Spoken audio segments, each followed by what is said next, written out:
Assalamualaikum warahmatullahi wabarakatuh. Salam dan bahagia. Saya Adnan Satya Putra dari Padepokan 104 Universitas Sarjana Wiyata Tamasiswa tahun ajaran 2022-2023. Di sini saya akan menjelaskan tentang penerapan trilogi dalam taman siswa dalam kehidupan sehari-hari. Pengertian trilogi tersebut adalah ing ngarsa sung tulodo, di depan memberi teladan, ing madya mangun karso, di tengah membangun kehendak atau niat, dan tutwuri hendayani, dari belakang memberikan dorongan. Untuk penjelasan, ing ngarsa sung tulodo tersebut mempunyai arti di depan atau di muka. Sun berarti dari kita, atau kata ingsun yang artinya saya. Tulodo berarti tauladan, jadi makna ing ngarsa sun tulodo adalah menjadi seorang pemimpin, harus mampu memberikan suri tauladan bagi orang-orang di sekitarnya. Sehingga yang harus dipegang teguh oleh seorang adalah kata suri tauladan. Dalam ajaran Ki Hajar yang pertama ini menggambarkan situasi di mana seorang pemimpin bukan hanya sebagai orang yang berjalan di depan, namun juga harus menjadi teladan bagi orang-orang yang mengikutinya. Kata ing ngarsa tidak dapat berdiri sendiri jika tidak mendapatkan kalimat penjelas di belakangnya. Yang kedua ada ing madya mangun karso, yang berarti di tengah-tengah. Membangun berarti membangkitkan atau menggugah, dan karso diartikan sebagai bentuk kemauan atau niat.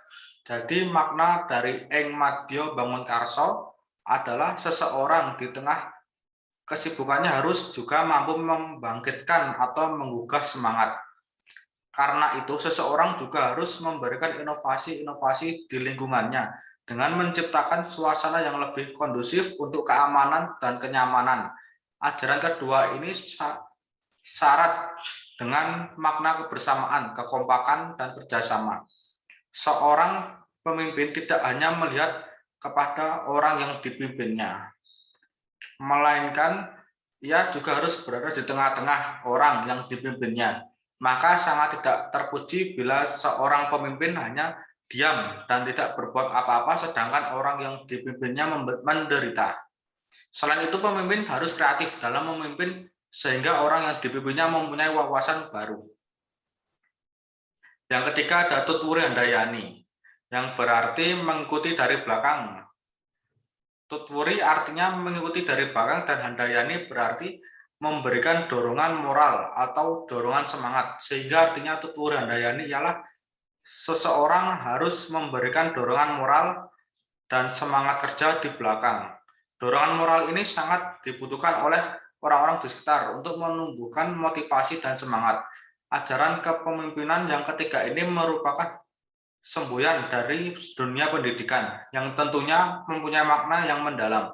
Jika diartikan keseluruhan, tutwuri handayani bertujuan untuk menciptakan pribadi yang mandiri dan tidak bergantung pada orang lain, dan diharapkan akan muncul generasi baru yang akan berani memimpin tanpa menunggu orang lain untuk memimpin.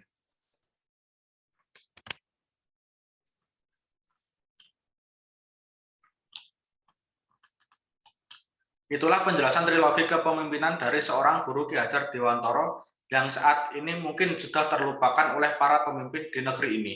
Pemimpin merupakan teladan bagi para bawahannya, dan ia adalah ujung tombak organisasi dalam rangka pencapaian tujuan. Organisasi tanpa pemimpin ibarat tubuh tanpa kepala, mudah menjadi sesat, bingung, berjalan tanpa arah yang dituju. Pemimpin atau dengan sebutan lain kepala, ketua, manajer, bos, atau dengan sebutan lainnya menjadi daya pikat tersendiri bagi sebagian orang, dan sebagian cara pun ditempuh hanya untuk satu kata menjadi orang nomor satu alias pemimpin. Pemimpin adalah seorang pribadi yang memiliki kecakapan, keahlian, keunggulan, kelebihan, dan menjadi daya gerak bagi organisasi yang dipimpinnya. Fungsi pemimpin adalah memandu, menuntun, membimbing, memotivasi, membangkitkan semangat kepada orang yang dipimpinnya. Namun di era globalisasi di mana terjadi perubahan-perubahan dan perkembangan dalam berbagai aspek kehidupan, membawa juga perubahan pada makna kepemimpinan, sehingga terjadilah krisis kepemimpinan.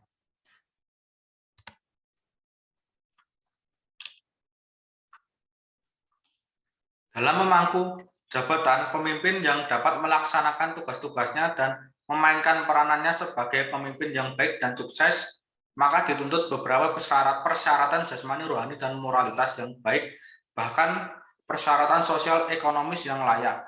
Akan tetapi pada bagian ini akan dikemukakan banyaklah persyaratan-persyaratan kepribadian dari seorang pemimpin yang baik. Persyaratan tersebut adalah sebagai berikut. Yang pertama adalah rendah hati dan sederhana. Kedua, bersifat suka menolong. Ketiga, sabar dan memiliki kestabilan emosi. Dan keempat, percaya pada diri sendiri, jujur, adil, dan dapat percaya keahlian dalam jabatan. Adanya syarat-syarat kepemimpinan seperti diuraikan di atas menunjukkan bahwa kepemimpinan bukan hanya memerlukan kesanggupan dan kemampuan saja, tapi lebih lagi kemampuan dan kesediaan.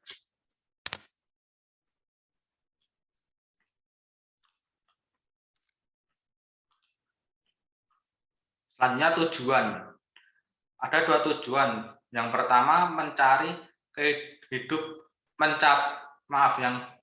mencapai hidup tertib dan damai. Manusia merdeka lahir dan batin, yang dikehendaki adalah individu yang merdeka perasaannya dan merdeka perbuatannya.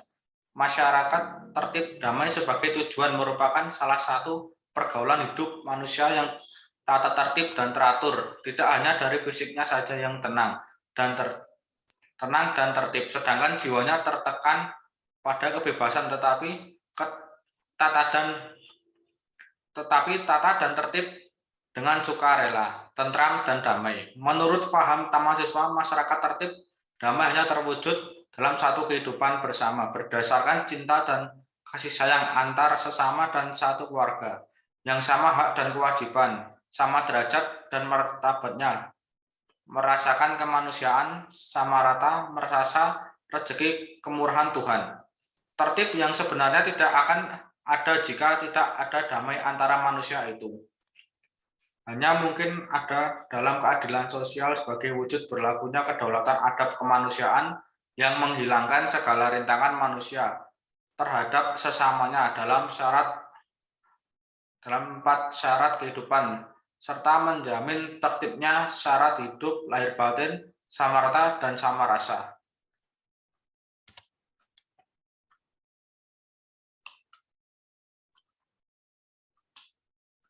Yang B, membentuk manusia yang merdeka. Sistem yang diterapkan oleh Belanda yaitu sistem Regering Tausten Order ini terdapat keganjilan, terutama dalam prakteknya di mana anak dijadikan budak yang bisa mereka atur sekehendak mereka. Kalau meniru cara seperti Belanda, tidak akan bisa membentuk orang yang mempunyai kepribadian. Sistem Among Ki Hajar Dewantara pada hakikatnya merupakan sikap kepemimpinan yang dapat memberdayakan sumber daya manusia atau SDM. Pamong di sini membimbing yang didasari kasih sayang dengan memperlakukan orang yang sebagaimana mestinya dan memberi kebebasan untuk berkembang sesuai kodratnya.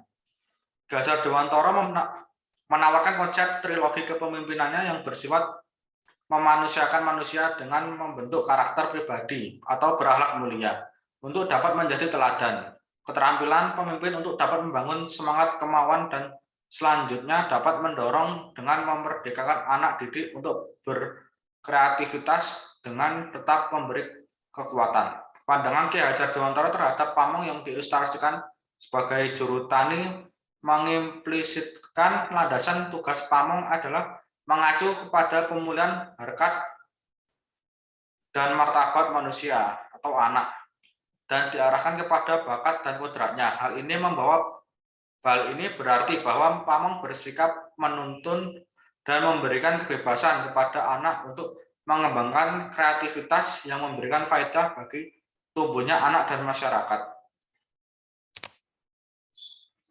Prinsip keteladanan. Yang dimaksud keteladanan yaitu setiap saat atau setiap kesempatan menjadi contoh atau suri tauladan. Pamong senantiasa diharapkan untuk selalu bertutur kata dan bertingkah laku baik untuk menjadi panutan bagi orang yang dipimpinnya.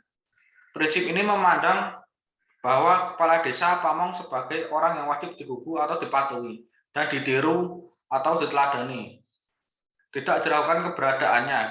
Ki Hajar Dewantara mengingatkan pula bahwa di dalam hal laku pendidikan termasuk syarat yang berat. Pamong harus menguasai diri sendiri serta mengatur hidupnya untuk dapat dicontohkan oleh orang-orang yang ada di bawah pimpinannya. Hal ini memberikan pengertian bahwa tingkah laku dan sikap yang dilakukan oleh pemimpin lebih berarti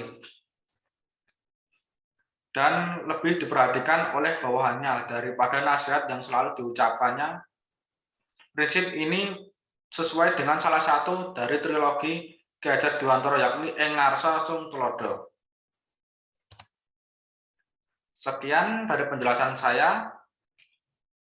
Bila ada kata mohon maaf, salam dan bahagia. Assalamualaikum warahmatullahi wabarakatuh.